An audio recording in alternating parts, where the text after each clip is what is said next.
Монгол улсад 2.1 сая гаруй хөдөлмөрийн насны иргэн байна. Үүнээс 17%-ийг нь зэт үеийнхэн эзэлж байгаа юм а. За 2025 онд хөдөлмөр халамжийн хилцээс хийсэн судалгаагаар тус залуусын 80 гаруй хувь нь гадагшаа гарч ажиллах сонирхолтой байгаагаа илэрхийлсэн байна. За Монгол залуус эх орондоо ажиллаж амьдрах хүсэлгүй байгаа шалтгааныг манай сэтгүүлч тодрууллаа. За залуусын зүгээс албан байгууллагуудад байдаг үе хоорондын ялгаа, цалингүй илүү цаг ажиллахыг албан тулгадаг байдлаас болж ажлаа солихоор шийдэж байснаа ярьсан байна.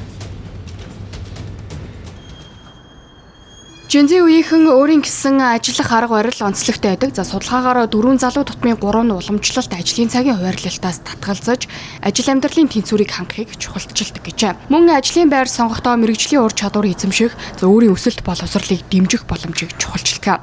Тэд 4 жил сурсан мэдлэгээ олон жил ажилласан ахмад ажилтнуудын хуучинсаг хандлагаар хязгаарлуулахыг хүсдэг өглөө. Тэгээ нөө ажил дээр гараад ажиллангууд одоо зүгээр юм нэг ажилчин албан тушаалтны үүднээс биш. Одоо ах トゥ, хич トゥ гэд ах нь чиний насан дээр, эх чинь чиний насан дээр гэж одоо худлаа хэлж байгаа, гошруулж байгаа ч юм уу.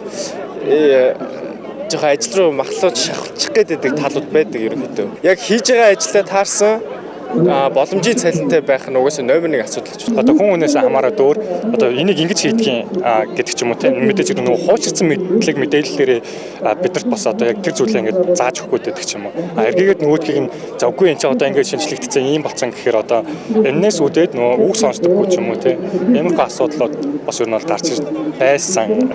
Тэгээд ажлаа дуудсан үндсэн ажилтнууд нэг өөр төвшөнд тэгээд шинэ орсон хүмүүстэйгээ бас нэг өөр тийм харьцах юм бас өөр л байдаг. Тэгээ Hustle сайтаас 2025 онд гэхэд Gen Z үе дэлхийн нийт ажиллах хүчний 27%-ийг бүрдүүлнэ гэсэн судалгаа гаргасан байна. За гэвч одоогоор нөхцөл байдалтай хөдөлмөрийн насанд хүрсэн тэдгээр залуусын олон нь ажил хөдөлмөр эрхлэхгүй байна. Хөдөлмөр халамж үйлчилгээний хэлцээс тодорхойлсноор Gen Z үеийнхэн 7 хоногт дунджаар 47.3 цаг ажилладаг. За түүгээр зогсохгүй залуу ажилтнуудын 81% 7 хоногт 4 өдөр ажиллах нь компани бүтээмжийг сайжруулна гэж үзэж байгаагаа илэрхийлсэн байна. За мөн зайнаас ажиллах, AI технологи нэвтрүүлэх зэрэг арга хэмжээнүүдийг хэрэгжүүлж бүтээмж сэтгэл ханамжийг сайжруулах хэрэгтэйг онцолжээ. Залуучуудын өөрсдийнх нь одоо энэ ажил олгогчтойгоо очиж ажиллах тийм нийцлийн асуудал бас байгаад байна. Ажил олгогч нь ч гэсэн нөгөө энэ залуучуудыг бас ингэж авч ажилуулахдаа бас одоо бас нэг маш өндөр шалгуурыг бас тавьчихад байгаа асуудал байгаад байна. Гэтэл өнөөдрийн залуучууд бол нэг зайнаас ажиллах жишээ байх жишээ нь тий. Одоо юу гэдэг ажлын байран дээр нэг 4 цаг ажиллая гэхэд үлдсэн 4 цагийг одоо 8 сахимаар ажиллая гэдэг хүсэлтэй явахад зарим нэг ажлын өдргүйгээ та 8 цаг одоо энэ ажлын байранд байх ёстой гэдэг шаардлагыг бол аж ахуйн нэгж тавьдаг. Иймэрхүү асуудлаас болж одоо өнөөдөр ажлын байран дээр бол залуучуудад доктор сургалтаа ер нь ажиллахгүй байгаа шалтгаан бас байна.